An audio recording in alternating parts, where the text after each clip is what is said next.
Dear students, आज का हमारा टॉपिक है growth of public expenditure. What are the main reasons behind it. सार्वजनिक व्यय में वृद्धि के क्या कारण हैं, हम इसकी विवेचना करेंगे। Public expenditure has increased all over the world. A question arises in our minds: what are the causes of increase of public expenditure? सबसे जो पहला रीज़न है वो है expansion of the role of the government. Wegener's law of increasing state activities also states that there are inherent tendencies for the activities of the government to increase. As an economy develops over time, the activities or functions of the government increase unlimitedly. सार्वजनिक व्यय की प्रवृत्ति है कि वे निरंतर वृद्धि की ओर अग्रसर रहता है। नए दायित्वों को लगातार अपनाया जाता है तथा पुराने दायित्वों को भी एफिशिएंटली निभाती है सरकार। New functions are undertaken by the government and old functions are also perform in an efficient manner. Next reason is defense.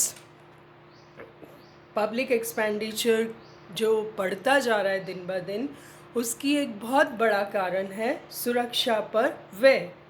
There is mounting defense expenditure incurred by the countries all over the world. There is arm race going on between the countries.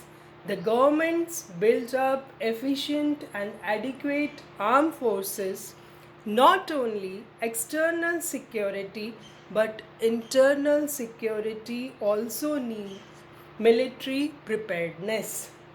सुरक्षा पर किया गया सार्वजनिक व्यय हमेशा से ही उचित माना गया है। जैसा कि हम पढ़ चुके हैं, प्रतिष्ठित अर्थशास्त्रियों का भी ये मत था कि शांति व सुरक्षा, प्रशासनिक प्रणाली तथा पुलिस बल का विस्तार हमेशा से ही राज्य के हित में है।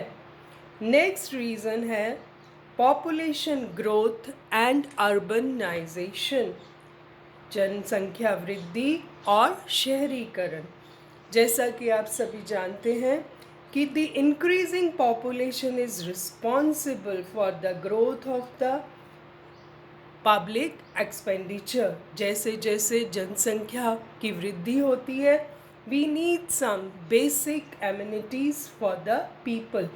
The scale of government activities such as providing education, health, roads and transport facilities has to increase in harmony with the growth of population. When population increases, more and more services such as police, jails, judiciary are demanded by the public.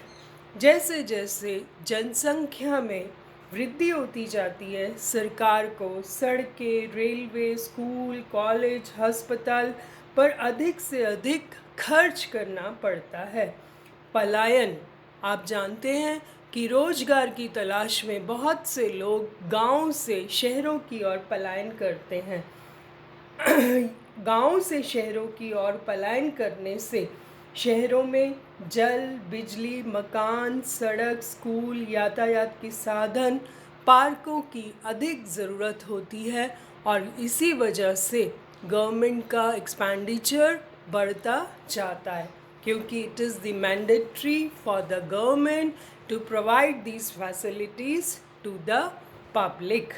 Next reason is कल्याणकारी राज्य की अवधारणा। Increasing activities of the welfare state. As you all know, the modern states are not only providing law and order to its citizens but also safeguard their social and economic rights. A welfare state is one which provides for the social insurance of its citizens against old age, sickness, unemployment, and so many other facilities the government has to incur on social security measures. आधुनिक देश जो हैं वो कल्याणकारी देश कहलाते हैं। वे निःशुल्क शिक्षा, चिकित्सा सुविधाएं, सामाजिक सुरक्षा उपाय, खेलकूद, सांस्कृतिक गतिविधियां आदि कार्यक्रमों में भी सार्वजनिक व्यय की वृद्धि के लिए महत्वपूर्ण कारक रहते हैं। Next reason is maintaining economic stability. आर्थिक स्थिरीकरण. As pointed out by Wegener also, that the state function increase with the advancement and progress of the economy. Sometimes there is deficiency of aggregate demand due to low private investment activity. In order to compensate for this shortfall in private investment, the government has to step up its expenditure on public works. जैसा कि Keynes ने भी कहा कि अगर किसी देश में इकोनॉमिक एक्टिविटीज़ कम हैं तो उस टाइम गवर्नमेंट को आगे आना चाहिए, और अगर गवर्नमेंट पब्लिक वर्क्स पर खर्च करेगी पैसा तो डेफिनेटली क्रय शक्ति जो है वो लोगों के हाथ में आएगी। कंपनसेटरी फिस्कल पॉलिसी का जो सजेशन दिया गया था वो इसीलिए कि अगर बाज़ार में मांग की कमी है तो उसको पूरा करने के लिए सरकार राजकोषीय नीति का इस्तेमाल कर सकती है और करती भी हैं। Next reason is economic growth and development, आर्थिक विकास. The main motive of the developing countries is to raise the level of the income of the people. लोगों की रहन सहन के स्तर को सुधारना. The government has to invest huge sum of resources in industrial and agricultural development of the country. और इसके लिए उनको क्या चाहिए होता है? This needs huge investments in steel plants, irrigation projects, fertilizer factories, production of oil and petroleum, capital goods industry, transport and communication. यानी कि बुनियादी ज़रूरतों के अलावा विभिन्न क्षेत्रों का विकास जैसे कृषि, उद्योग, यातायात, टेक्नोलॉजी भारी खर्चा चाहती हैं, जिससे सार्वजनिक व्यय में वृद्धि होती ही चली जाती है. The last but not the least is mounting debt service charges. सार्वजनिक ऋण पर बढ़ता हुआ ब्याज.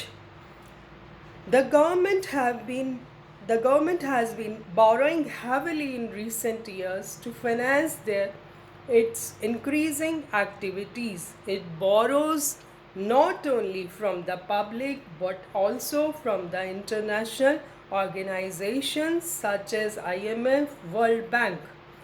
सरकार अपने खर्चों को पूरा करने के लिए न सिर्फ पब्लिक से ऋण लेती है बल्कि IMF, वर्ल्ड बैंक से भी ऋण प्राप्त करती है और जिसे भारी ब्याज के साथ लौटाना होता है. Not only the government has to pay the principal amount but also the increasing interest payments. तो आपने देखा आज कि हमने causes of growth of public expenditure discuss किए. कल हम इसे इंडियन कॉन्टेक्स्ट में देखेंगे. Thank you so much.